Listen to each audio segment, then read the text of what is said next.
नमस्कार विद्यार्थी मित्रांनो. तर आपण लिनियर डिफरन्शियल इक्वेशन हा टॉपिक चालू केलेला आहे. त्याच्यामध्ये आपण definition of linear differential equation बघितलंय. जनरल सोल्युशन काय असतंय, homogeneous non homogeneous linear differential इक्वेशनचा तो पण पार्ट बघितलाय.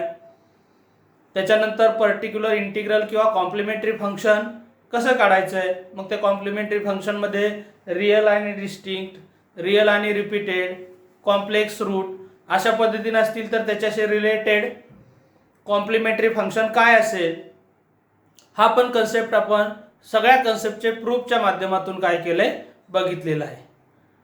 आणि पुन्हा पर्टिक्युलर इंटिग्रल काय येतं, कुठला फंक्शन असेल, 1/d असेल तर काय होतं, 1/d प्लस हे काय आलं तर काय होतं, याचे सुद्धा प्रूफ्स आपण बघितलेले आहेत आणि त्याच्याशी रिलेटेड एक्झाम्पल बघायचं चालू आहे.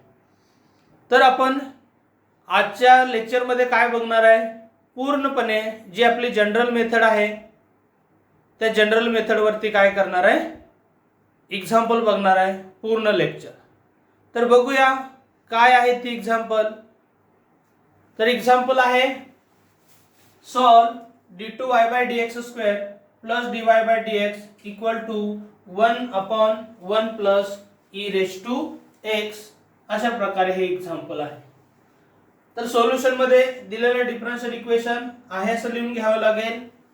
तर काय होऊन जाईल, d2y/dx² plus dy/dx equal to 1/1 plus e⁻x असं होईल. पण मी जर डी ऑपरेटर यूज केलं तर याच्या ऐवजी काय लिहावं लागेल, मला d² ऑफ y लिहावं लागेल प्लस d ऑफ y लिहावं लागेल आणि is equal to right hand side. याच्यातून मी y जर कॉमन घेतलं तर d² plus d of y होऊन जाईल आणि इक्वल टू ही RHS आहे अशी होऊन जाईल. तर हे डिफरन्शियल इक्वेशन आहे. याचं कंप्लीट सोल्युशन काय होऊ शकतं, तर CF प्लस पी आहे तेच मी YC प्लस YP असं लिहितोय. तर चला आपण याचं सोल्युशन काढूया स्टेप बाय स्टेप. तर याच्यामध्ये काय करावं लागेल, जो y चा मल्टिप्लाइंग टर्म आहे d मधली त्याला इक्वेट जर 0 शी केलं तर काय मिळतं आपल्याला, ऑक्झिलरी इक्वेशन मिळतं. म्हणजे d² plus d equal to 0 केलं तर हे काय असेल, आपलं ऑक्झिलरी इक्वेशन असेल. आता याच्यामधून काय करतोय मी, d कॉमन घेतोय, राहते d प्लस 1. पण या दोन टर्मचा प्रॉडक्ट 0 आहे, याचा अर्थ d इक्वल टू तर 0 असू शकतंय किंवा d प्लस 1 इक्वल टू तर 0 असतंय. याच्यावरून काय मिळतंय, तर d ची व्हॅल्यू 0 किंवा -1 मिळेल. पण आता या दोघांकडे बघितलं तर 0 हा रिअल नंबर आहे, -1 पण रिअल नंबर आहे आणि हे दोन वेगवेगळे नंबर आहेत. म्हणून मी काय म्हणू शकतो, या 0 ला जर मी m1 मानलं आणि या -1 ला जर m2 मानलं तर हे कसले आहेत, रिअल आणि डिस्टिंक्ट रूट्स आहेत. मग बघूया, जर m1 m2 हे दोन रिअल आणि डिस्टिंक्ट रूट असतील तर कॉम्प्लिमेंटरी फंक्शन काय होतं, m1 साठी c1 * e⁻m1x आणि m2 साठी काय c2 * e⁻m2x. हे काय होतं, कॉम्प्लिमेंटरी फंक्शनचे पार्ट होतात. पण आपल्याकडे m1 ची व्हॅल्यू 0 आहे ती ठेवली आणि m2 ची व्हॅल्यू -1 आहे ती याच्यामध्ये ठेवल्यानंतर अशा प्रकारे होईल. पण e⁻0x 1 होतं म्हणजे c1 * 1 काय होऊन जाईल, c1 होऊन जाईल आणि इथं e⁻−1x हे e⁻−x * c2. तर अशा पद्धतीने काय मिळून जाईल आपल्याला, complementary function equal to c1 plus c2 * e⁻−x असं मिळून जातंय. आता हा झाला सोल्युशनचा निम्मा पार्ट. दुसरा आहे पर्टिक्युलर इंटिग्रल. त्याचा फॉर्म्युला आहे 1 function of d of x. पण फंक्शन ऑफ d काय घ्यावं लागेल आपल्याला, याच्यामध्ये जो y चा मल्टिप्लाइंग टर्म आहे d² प्लस d ती आपली असेल फंक्शन ऑफ d. तर बघूया काय होतंय, हे 1/f इंटू काय केलं, x तेच आहे 1/1 प्लस e⁻x. पण हेच आपण d कॉमन काढून काय घेऊ शकतोय, d * d प्लस 1 हे आहे असं लिहिलं. आता मी याच्यासाठी कोणती आयडिया यूज करतोय, तर इथं बेसमेंटला बघितलं तर 1/d plus a of x असेल तर प्लस a च्या रिलेटेड e⁻x इनसाइड इंटिग्रेशनच्या e⁻x आउटसाइड होतं आणि हे x याचं integration with respect to x घ्यावं लागेल. तर बघूया ही आयडिया आपल्याला यूज करायची. मग हे दोन्ही टर्म आहेत मल्टिप्लाइंग मधले 1/d साइडला ठेवतोय, 1/d+1 हे ऑपरेट करतोय याच्यावरती आणि इथून इथं येण्यासाठी मी काय करतोय या फॉर्म्युलाचा यूज करतोय. तर बघूया 1/d इथं प्लस ए साठी e⁻1x इनसाइड इंटिग्रेशनच्या e⁻x आउटसाइड आणि हे फंक्शन आहे असं आणि याचं इंटिग्रेशन विथ रिस्पेक्ट टू काय करावं लागेल x करावं लागेल. तर हे e⁻x इथं येईल आणि पुन्हा त्याचं इंटिग्रेशन जर घ्यायचं झालं तर बघा हा डिनॉमिनेटर 1 + e⁻x त्याचं डेरिव्हेटिव्ह घेतलं तर e⁻xच येणार आहे. म्हणजे मला कोणता फॉर्म्युला यूज करायचा आहे तर integration of f' equal to log of f हा इंटिग्रेशनचा फॉर्म्युला मला इथं यूज करायचा आहे. त्याप्रमाणे याचं सोल्युशन होईल या इंटिग्रलचं लॉग ऑफ 1 + e⁻x म्हणजे e⁻x into log of 1 + e⁻x हे काय होऊन जाईल याचं सोल्युशन होऊन जाईल. आता पुन्हा हे 1/d फक्त ऑपरेटर राहिले पण 1/d हे कशासाठी असतं इंटिग्रेशन साठी असतंय. म्हणजेच 1/d साठी इंटिग्रेशन घेतोय आणि हा इंटिग्रँडचा पार्ट असेल थोडक्यात आणि इंटिग्रेशन विथ रिस्पेक्ट टू काय असेल x असेल. आता इथं दोन फंक्शन आहेत, एक आहे e⁻x आणि दुसरा आहे log ऑफ 1 + e⁻x आहे. इथं जर e⁻x असतं तर मला सबस्टिट्यूशन ठेवता आलं असतं. आता सबस्टिट्यूशन ठेवायला चान्स नाही तर दुसरी आयडिया यूज करावी लागेल आणि ती आयडिया आहे इंटिग्रेशन बाय पार्ट्स. तर बघूया आपण तो कन्सेप्ट इंटिग्रेशन बाय पार्ट्सचा. तर इंटिग्रेशन बाय पार्ट्सचा काय फॉर्म्युला आहे तर integration of u * v dx असेल तर तेच आपण काय करतोय u * integration of v minus derivative of u into integration of phi and its integration with respect to x. हा u into v हे डिफरंट फंक्शन असतील तर त्याप्रमाणे मला काय करता येईल इंटिग्रेशन बाय पार्ट्स यूज करता येईल. पण आता याच्यामध्ये काय करायला लागेल आपल्याला पहिलं फंक्शन कोणतं आणि दुसरं फंक्शन कोणतं हे बघण्यासाठी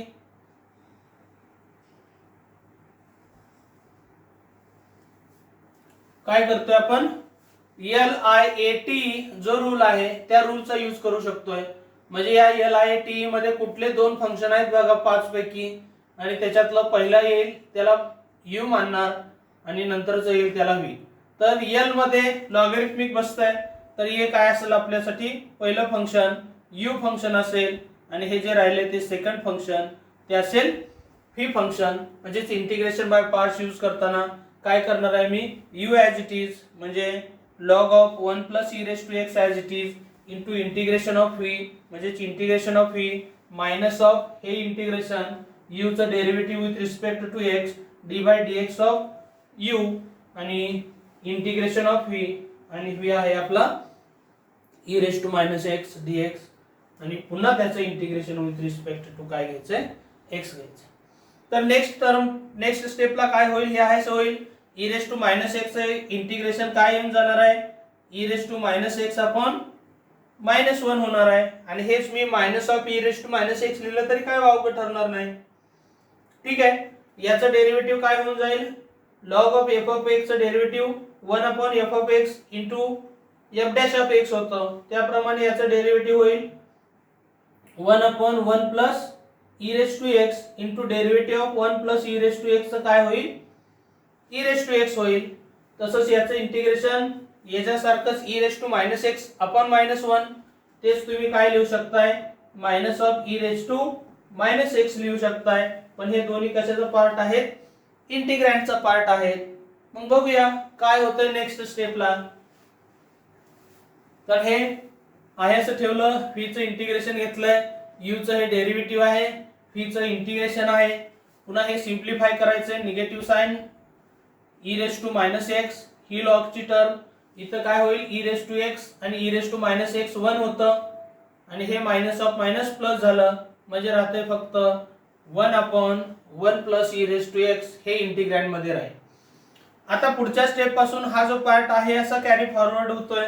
फक्त माझं टार्गेट काय असेल ही स्टेप सॉल्व्ह करण्याचं असेल. ही आहे अशी मी काय करणार आहे कंटिन्यू करणार आहे. याचं काम झालंय याचं काम बाकी. तर हे सिंप्लिफाय करण्यासाठी कायम इंटिग्रेशन काढताना डिनॉमिनेटर प्रमाणे काय करावं लागतो न्यूमरेटर ऍडजस्ट करावा लागतो. तर इथं 1 plus e raise to x आहे आणि इथं 1च आहे म्हणजे याला गरज कोणाची आहे plus e raise to x ची. म्हणून मी प्लस केले पण लगेच काय करून द्यावं लागेल मला मायनस करून द्यावं लागेल म्हणजे याला म्हणतो आपण ऍडजस्टमेंट.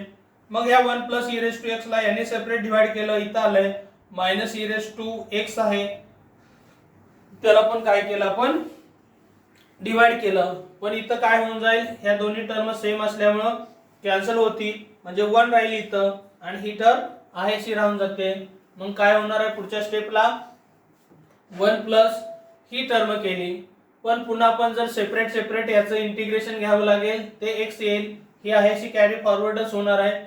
पुन्हा डिनॉमिनेटरचं डेरिव्हेटिव्ह न्यूमरेटर फक्त येतंय म्हणजे याचं इंटिग्रेशन काय होईल log of 1 plus e raise to x होईल. आणि पुन्हा काय करतोय आपण तर हे log of 1 plus e raise to x आणि इथं पण log of 1 plus e raise to x आहे कॉमन घेऊ शकताय किंवा आहे असं ठेवलं तरी ते काय होईल तुमचं पर्टिक्युलर इंटिग्रल होऊन जाईल. Therefore complete solution is y is equal to cf plus pi is y is equal to cf ची व्हॅल्यू काय आली complementary function c1 plus c2 into e raised to minus x आणि particular integral काय आलंय हे आलंय. याच्यामधून तुम्ही जास्तीत जास्त काय करू शकत होता तर ही log of 1 plus e raised to x ची जी टर्म आहे दोघांमधून कॉमन घेतली मायनस कॉमन घेतलं तर e raised to x plus 1 into log of 1 plus e raise to x plus x अशा पद्धतीने याचं सोल्युशन होऊ शकत होतं. तर हे झाले जनरल जी मेथड आहे त्याच्याशी रिलेटेड एक्झाम्पल. अजून एक्झामला हे सगळे जे एक्झाम्पल आहेत ते कुठल्या ना कुठल्या युनिव्हर्सिटीच्या एक्झामला विचारलेलेच एक्झाम्पल आहे ते आपण कन्सिडर करतो. तर आता हे सेम टाइपचे एक्झाम्पल आहे. हे सेम टाइपचे एक्झाम्पल जे आहे ते तुम्ही सॉल्व्ह करणार आहात. याची प्रोसिजर जी आहे त्याचं ओव्हरलुक फक्त करून घ्या. तर अशा पद्धतीने 0 1 येईल रिअल अँड डिस्टिंक्ट असतील. याच्याप्रमाणे कॉम्प्लिमेंटरी फंक्शन काय होऊन जाते जनरल आयडिया ही आणि पर्टिक्युलर केलं तर हे कॉम्प्लिमेंटरी फंक्शन येईल. पर्टिक्युलर इंटिग्रलचा हा फॉर्म्युला आहे हे अशा पद्धतीने होईल. आणि सेम जे मी पाठीमागची मेथड यूज केली तीच आयडिया काय करायची 100% या प्रत्येक एक्झाम्पलला काय करायचं ह्या एक्झाम्पलला काय करायचंय युटिलाइज करायची. ऍडजस्टमेंट पण इथं सेम तशीच आहे. डिव्हिजन वगैरे केलेलं तसंच आहे आणि सगळं सिंप्लिफिकेशन करून काय होईल त्या टाइपच्याच टर्म आलेत बाकीचं काहीही नाही आणि सगळं सोल्युशन पाठीमागच्या एक्झाम्पल सारखंच आहे. तर बघूया जरा नवीन एक्झाम्पल याच्यापेक्षा थोडंसं वेगळं असलेलं एक्झाम्पल. तर ते आहे solve D square plus 3d plus 2 of y equal to e raise to x minus of sine of e raise to x. तर हे दिलेलं डिफरन्शियल इक्वेशन मी आहे असं लिहून घेतोय. तर याच्यामध्ये काय होईल बघा पुढं याचं कंप्लीट सोल्युशन म्हणजे काय असेल complementary function plus particular integral. Auxiliary equation find out करण्यासाठी y चा कोएफिशिएंट जो आहे फंक्शन ऑफ d त्याला 0 शी इक्वेट केलं. पुन्हा हे काय करणार आहे मी 3 चं स्प्लिटिंग दोन टाइप मध्ये करणार आहे की जेणेकरून त्याचा प्रोडक्ट काय आला पाहिजे 2 into 1 म्हणजेच 2 आला पाहिजे. तर असे दोन नंबर काय असतील आपले 1 आणि 2 दोघांची सम 3 आणि दोघांचा प्रोडक्ट 2 येतोय म्हणून 3d कसं लिहिलंय मी स्प्लिट केलंय 2d प्लस d. पुन्हा ह्या दोन टर्म आणि ह्या दोन टर्म मधून काय कॉमन निघतंय बघायचंय. पुन्हा d प्लस 2 d प्लस 1 होईल.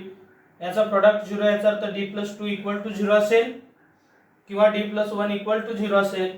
त्याच्यावरून d च्या व्हॅल्यू काय निघतायत -1 आणि -2 निघतायत. पण ह्या व्हॅल्यूज आहेत त्या रिअल आणि डिस्टिंक्ट आहेत. दोघांना दोन नावं दिलेत मी m1 m2 हे जनरल सोल्युशनची आयडिया लिहिली, m1 ची व्हॅल्यू जी काय आहे ती लिहितोय, m2 ची व्हॅल्यू, आणि हे कॉम्प्लिमेंटरी फंक्शन होऊन जाते आपलं. पुन्हा पर्टिक्युलर इंटिग्रल साठी हा फॉर्म्युला आहेच. त्याच्यानंतर काय करणार आहे, 1/d² + 3d + 2 हे फंक्शन ऑफ d, आणि हे राईट हँड साइड आहे तुमची, तर हे पुन्हा प्रोडक्ट ऑफ लिनियर फॅक्टर मध्ये अशा पद्धतीने लिहू शकतोय मी. आणि हे e⁻x minus sign of e⁻x. पुन्हा हे दोन जे फॅक्टर आहेत ते 1/d+1 मी ऑपरेट करायला घेतोय, ठीक आहे, याच्यावरती. तर हे प्लस ए असेल तर e⁻x इनसाइड, e⁻−ax आउटसाइड, त्याप्रमाणे e⁻x इनसाइड होईल इंटिग्रेशनच्या, e⁻− आउटसाइडला होईल, हा आहे असा बंच होईल, आणि त्याप्रमाणे काय करता येईल आपल्याला, सिंप्लिफिकेशन करता येईल. तर ते हे तुम्हाला पुन्हा दुसरा कन्सेप्ट पण आहे पार्शियल फ्रॅक्शनचा. तर पार्शियल फ्रॅक्शन जर मला यूज करायचं झालं या एक्झाम्पलला, तर मी पार्शियल फ्रॅक्शनची आयडिया जर द्यायचं म्हटलं तर हेच 1/d+2 इंटू d+1 आहे. हेच मला कसं लिहिता येईल, 1/2 - 1, पण 2 च्या रिलेटेड काय घेतोय मी टर्म, मायनस टाइम्स घेतोय, तर मायनस टाइम्स d+2 होईल, आणि इथं 1/d+1 म्हणजे याचा पार्शियल फ्रॅक्शन यूज केलं तर 1/2 - 1 ते 1 होतंय, म्हणजे 1/d+1 मायनस 1/d+2 असं काय होईल, याचं पार्शियल फ्रॅक्शन होऊन जाईल. आणि जर मी पार्शियल फ्रॅक्शन यूज करायचं म्हटलं तर काय होईल, या टर्मच्या ऐवजी 1/d - d+1 मायनस 1/d+2 इथं ठेवावं लागेल, आणि हे जे ऑपरेटर आहे प्रत्येक हे आपण टर्मला आणि हे ऑपरेटर याला ऑपरेट करावं लागेल, आणि हे ऑपरेटर पण यालाच ऑपरेट करावं लागेल, आणि असं करून काय करू शकता तुम्ही, पार्शियल फ्रॅक्शनचा कन्सेप्ट यूज करून सुद्धा हे एक्झाम्पल सॉल्व्ह करू शकता. तर बघूया, जो आपण कन्सेप्ट यूज केलाय त्या कन्सेप्टचाच यूज करून काय करूया, हे एक्झाम्पल सॉल्व्ह करूया. तर d+1 ऑफ हे फंक्शन आहे, त्याच्यासाठी ही मी आयडिया यूज केली. पुन्हा काय करतोय, याचं सिंप्लिफिकेशन करण्यासाठी, हे इंटिग्रल सॉल्व्ह करण्यासाठी e⁻x इथं पण आहे आणि इथं पण आहे, त्याच्याऐवजी मी काय ठेवतोय, काय तर t पुट करतोय.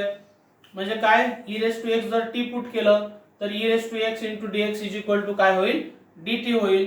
म्हणजे काय होऊन जातं इथं पाठीमागच्या स्टेप मध्ये बघा, तर e⁻x * dx dt होईल, याच्याऐवजी t येईल, म्हणजे e⁻t minus sign of t, आणि याच्याऐवजी dt अशा पद्धतीने होऊन जाईल. इंटिग्रेशनच्या आउटसाइडच्या टर्मला काहीही करायचं नाही, म्हणजे e⁻−x आहेशी राहील, आणि इंटिग्रेशन मध्ये असं प्रमाणे होईल. आता हे पुन्हा आहे असं ठेवतोय, e⁻t चं इंटिग्रेशन आहे असंच, आणि मायनस ऑफ साइन t चं इंटिग्रेशन काय होईल, थोडक्यात प्लस cos t होईल. पण मला काय करायचं, आता t ची व्हॅल्यू पुन्हा रिसबस्टिट्यूट करायची, की जी e⁻x आहे, आणि इथं पण पुट केली, म्हणजे याप्रमाणे काय होईल, ते सिंप्लिफिकेशन होईल.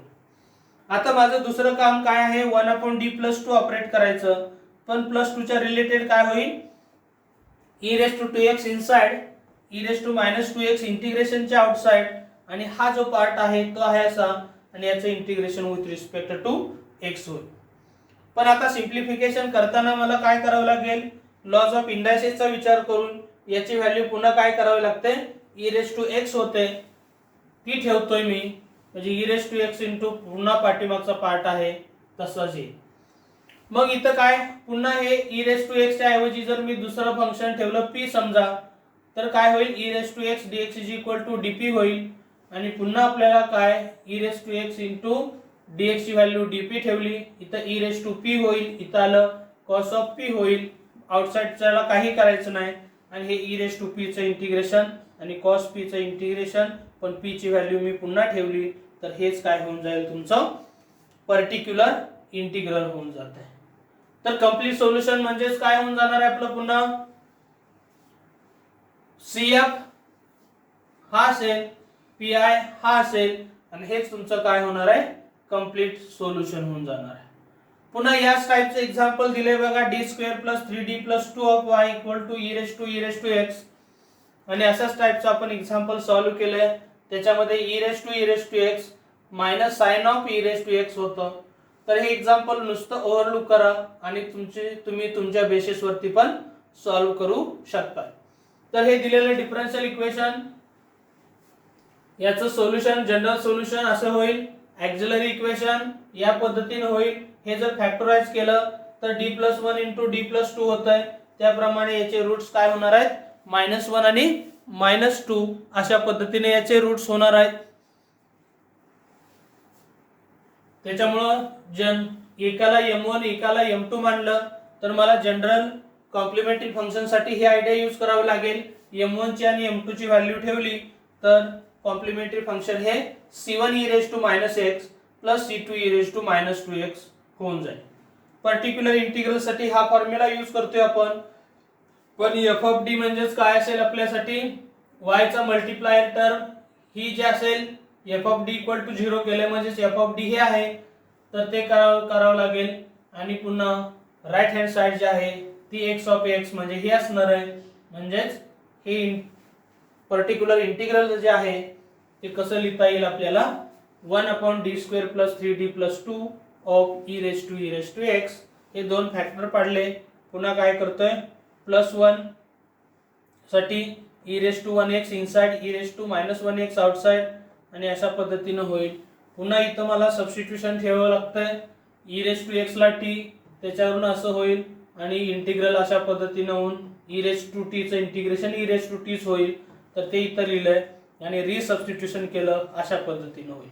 पुन्हा 1/d + 2 ऑपरेट करताना e⁻2x इनसाइड e⁻2x आउटसाइड हा आहेचा पार्ट, याचं integration with respect to x होईल. पण इथं हे दोन्ही लॉज ऑफ इंडायसेस यूज करून सिंप्लिफाय केलं तर हे राहील e⁻x. पुन्हा मला सबस्टिट्यूशन ठेवावं लागतंय.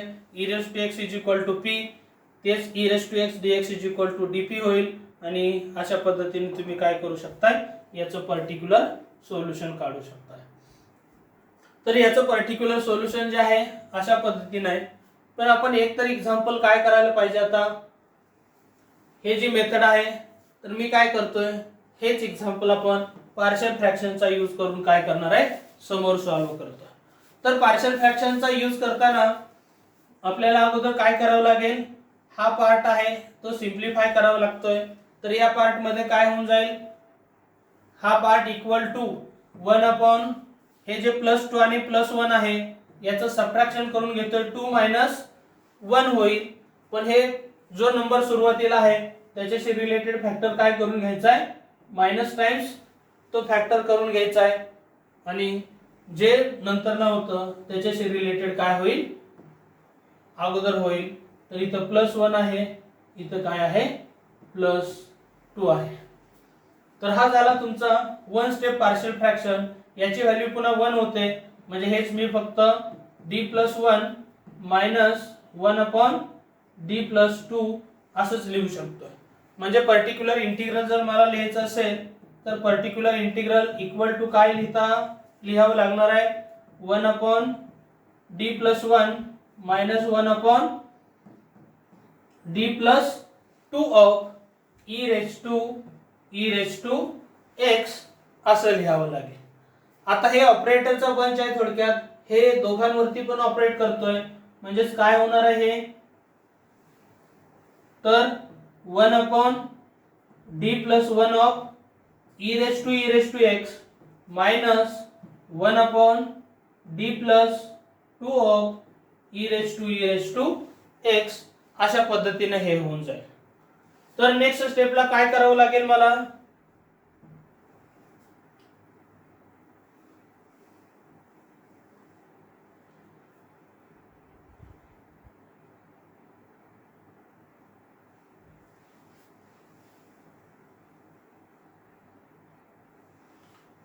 तर नेक्स्ट स्टेपला पण हे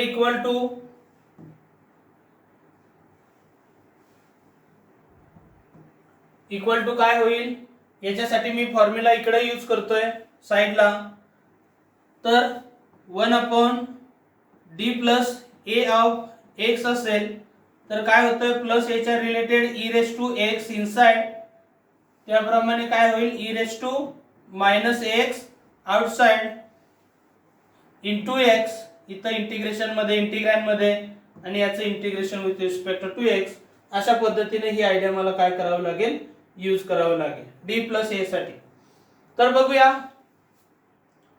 याच्यावरून पर्टिक्युलर इंटिग्रलची काय आयडिया होते. तर बघा पर्टिक्युलर इंटिग्रल इक्वल टू याच्यासाठी काय होईल e raise to 1x inside म्हणजे e raise to x inside, e raise to minus x outside आणि इथं e raise to x dx होईल.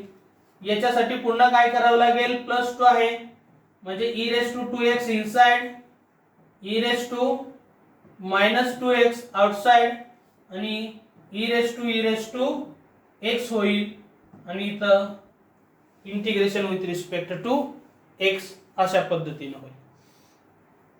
आता मी काय करतोय ही टर्म आहे अशीच ठेवतोय थोडा वेळ की जेणेकरून दोघांना पण मला एकाच सबस्टिट्यूशनने काय करावं लागेल सिंप्लिफिकेशन करायला बरं पडेल.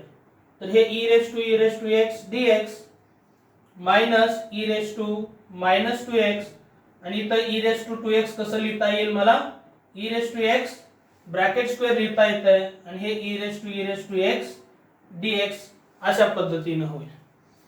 तर बघा मी आता काय करतोय हे जे ई रेस टू एक्स आहे त्याला जर टी पुट केलं तर e raise to x into dx is equal to काय मिळते मला dt मिळतंय. म्हणजे या इंटिग्रेशन मध्ये e raise to x is equal to t ठेवायला काही हरकत नाही. तसंच जर बघितलं तर या ई रेस टू एक्स ला जर मी टी पुट केलं तर ह्या e raise to x square मधला एक e raise to x into dx ची व्हॅल्यू dt मिळेल आणि दुसरा जो ई रेस टू एक्स आहे त्याच्याऐवजी मी काय पुट करू शकतोय टी पुट करू शकतोय. म्हणजे बघूया तर याला काय करावं लागतंय तर याला आपण काय करूया सबस्टिट्यूशन मेथड वापरूया आणि काय ते सबस्टिट्यूशन तर put e raise to x is equal to t केलं तर याच्यावरून डेरिव्हेटिव्ह काय होईल याचं e raise to x dx is equal to काय मिळून जाईल dt असं मिळून जाईल. मग हेच पर्टिक्युलर इंटिग्रल काय होतंय बघा therefore particular integral equal to हे e raise to minus x आहे असंच आणि इंटिग्रेशन ऑफ हे e raise to x into dx ला काय ठेवतोय मी dt ठेवतोय आणि हे काय होईल ई रेस टू टी होऊन जाईल. पुन्हा तसंच minus e raise to minus 2x याला काहीच प्रॉब्लेम नाही. एक e raise to x into dx ला काय ठेवणार आहे मी dt आणि दुसरं एक ई रेस टू एक्स राहतंय ते टी असेल आणि इथं काय होईल ई रेस टू टी अशा पद्धतीनं होईल. तर बघूया याचं इंटिग्रेशन काय येतंय e raise to minus x e raise to t चं इंटिग्रेशन काय होईल ई रेस टू टी येईल minus e raise to minus 2x होतंय. पण टी च्या रिलेटेड दोन वेगवेगळ्या कॅटेगरीचे फंक्शन आहेत म्हणून मला इथं काय यूज करावं लागेल इंटिग्रेशन बाय पार्ट्स हा कन्सेप्ट यूज करावा लागतोय आणि त्याच्यासाठी जर LIATE रूल यूज केला तर लॉगॅरिथमिक कुठलंच नाही इनव्हर्स कुठलंच नाही अल्जेब्रिक आहे म्हणजे हे अल्जेब्रिक आहे आणि पुढचं एक्सपोनेन्शियल फंक्शन आहे. तर हे अल्जेब्रिक फंक्शनचा नंबर अगोदर लागतोय म्हणजेच हे पहिलं फंक्शन असेल ते p असेल सॉरी u असेल आणि दुसरं असेल ते v असेल. मग याच्यासाठी मी काय करतोय इंटिग्रेशन बाय पार्टचा कन्सेप्ट डायरेक्ट यूज करतोय. तर बघूया काय होतोय इंटिग्रेशन बाय पार्टचा कन्सेप्ट म्हणजे u as it is t as it is आणि integration of v e raise to t चं integration with respect to t काय होईल आहे असंच होईल e raise to t minus of integration of derivative of u म्हणजे t चं derivative with respect to t 1 होणार आहे आणि याचं integration e raise to t होईल आणि हा काय होणार आहे तुमचं याचं पुन्हा integration with respect to t घेऊन हा ब्रॅकेट काय होईल क्लोज होईल. बघूया काय होतंय नेक्स्ट स्टेपला. तर नेक्स्ट स्टेपला याच्यावरून काय करावं लागणार आहे आपल्याला इज इक्वल टू पुन्हा ई रेस टू टी आहे ते टी चं सबस्टिट्यूशन काय करावं लागेल आपल्याला हे e raise to minus x आहे असं आणि ई रेस टू टी ची व्हॅल्यू काय होते e raise to x minus e raise to minus 2x into हा रेड ब्रॅकेट आहे तो सिम्प्लिफाय करायचं काम चालू आहे. T e raise to t आणि ई रेस टू टी चं इंटिग्रेशन पुन्हा काय होतं ई रेस टू टी होतं आणि अशा पद्धतीने आपलं काय झालं इंटिग्रेशन बाय पार्ट्स कंप्लीट होईल. पुन्हा e raise to minus x e raise to x minus e raise to x होईल. E raise to t common काढलं e raise to t common काढल्यानंतर काय होईल टी मायनस 1 होईल आणि पुन्हा काय करूया आपण रिसबस्टिट्यूशन ठेवायचा प्रयत्न केला तर हेच होऊन जाईल e raise to minus x into e raise to x आणि हे होईल e raise to minus 2x into e raise to x into काय होईल टी मायनस 1 पण टी ची व्हॅल्यू आपल्याला ई रेस टू एक्स ठेवावी लागेल मायनस ऑफ 1. या दोघांमधून काय कॉमन निघतंय e raise to x common निघतंय. मग e raise to x common घेतलं राहते काय इथं e raise to minus x राहील आणि minus times e raise to minus 2x ने याला जर मल्टिप्लाय केलं मी तर हे minus of e raise to minus 2x आणि ई रेस टू एक्स हे पुन्हा काय होईल e raise to minus x होईल आणि मायनस ऑफ ही टर्म इंटू हे काय होईल minus minus plus e raise to minus 2x होईल. पण ह्या दोन्ही पॉझिटिव्ह आणि निगेटिव्ह टर्म कॅन्सल होतील आणि राहते काय फक्त इज इक्वल टू हे e raise to minus 2x into e raise to x हेच काय असेल तुमचं पर्टिक्युलर इंटिग्रल असेल. म्हणजे तुम्ही पार्शियल फ्रॅक्शननी जरी गेला आणि जी दुसरी आयडिया आहे त्यांनी जर गेला तरी सोल्युशन मात्र तिथंच जाणार आहे. ठीक आहे. तर अशा पद्धतीने आपल्याला काय करायचे दिलेले इंटिग्रल्स आहेत ते सॉल्व्ह करायचे व्यवस्थित. तर हे आपलं पर्टिक्युलर इंटिग्रल असेल e raise to minus 2x into e raise to x आणि आपण जी पहिली आयडिया यूज केली त्या आयडियाने पण पर्टिक्युलर इंटिग्रल काय आलंय तुमचं e raise to minus 2x into e raise to x अशा पद्धतीनंच त्याचं सोल्युशन पण मिळालेलं आहे. तर बघूया अशाच टाइपचं नेक्स्ट एक्झाम्पल काय होतंय ते हे तुमचं कॉम्प्लिमेंटरी फंक्शन असेल आणि सेम तशाच प्रकारचे एक्झाम्पल आहे ते मी इथं दिलंय. तर हे एक्झाम्पल काय करणार आहे तुम्ही सॉल्व्ह करणार आहे. फक्त ओव्हरलुक करूया फास्ट मध्ये. तर हे एक्झाम्पल आहे असं दिलं पण laws of indices 1 upon a raise to n असेल तर a raise to minus n त्याप्रमाणे 1 upon a raise to x कसं लिहू शकतोय अशा पद्धतीने लिहू शकतोय आणि ते जर कॉम्प्लिमेंटरी सोल्युशन कंप्लीट सोल्युशन अशा पद्धतीने होईल. हे ऑक्झिलरी इक्वेशन साठी होऊन डी च्या व्हॅल्यू 1 आणि 2 की ज्या हा रियल आणि डिस्टिंक्ट असतील म्हणजे त्याच्याशी रिलेटेड मी m1 m2 मानलं तर हा जनरल सोल्युशनचा कन्सेप्ट आहे कॉम्प्लिमेंटरी फंक्शनच्या. तर त्याच्याशी रिलेटेड हे कॉम्प्लिमेंटरी फंक्शन होईल आणि पर्टिक्युलर इंटिग्रलला जर हा मी फॉर्म्युला यूज केला तर 1 upon F of D into x अशा पद्धतीने होईल. हे दोन फॅक्टर आहेत हे दोन यूज करा एक एक अप्लाय करा किंवा तुम्हाला आताच पार्शियल फ्रॅक्शनची आयडिया झाली त्या पार्शियल फ्रॅक्शनची आयडिया यूज करून सुद्धा तुम्ही काय करू शकताय हे एक्झाम्पल सॉल्व्ह करू शकताय. तर याचं पर्टिक्युलर इंटिग्रल होऊन जातंय पूर्णपणे सिम्प्लिफाय केल्यानंतर e raise to 2x into e raise to minus x. तर बघूया काय वेगळं आहे का एक्झाम्पल याच्यापेक्षा वेगळं. तर याला अल्टरनेटिव्ह मेथड दिली तर यालाच अल्टरनेटिव्ह मेथड जी असेल ती डायरेक्ट तुम्ही हा फॉर्म्युला यूज करून सुद्धा यूज करू शकताय. E raise to f of x into f dash of x is equal to e raise to f of x. म्हणजे इथं सबस्टिट्यूशन ठेवण्याच्या ऐवजी डायरेक्ट हा सुद्धा फॉर्म्युला तुम्ही काय करू शकताय अप्लाय करू शकताय. तर बघूया अल्टरनेटिव्ह मेथड पर्टिक्युलर इंटिग्रल साठी काय आहे. तर हे अशा पद्धतीने इंटिग्रँड आहे. तर इथं मी थोडा वेळ याला एफ ऑफ एक्स मानलं तर हे एफ ऑफ एक्स काय होईल त्याचं एफ डॅश एक्स म्हणजेच e raise to minus x येईल इंटू मायनस म्हणून काय करतोय मी minus of e raise to f of x लिहितोय. तर काय होईल याचं इंटिग्रल हे होईल.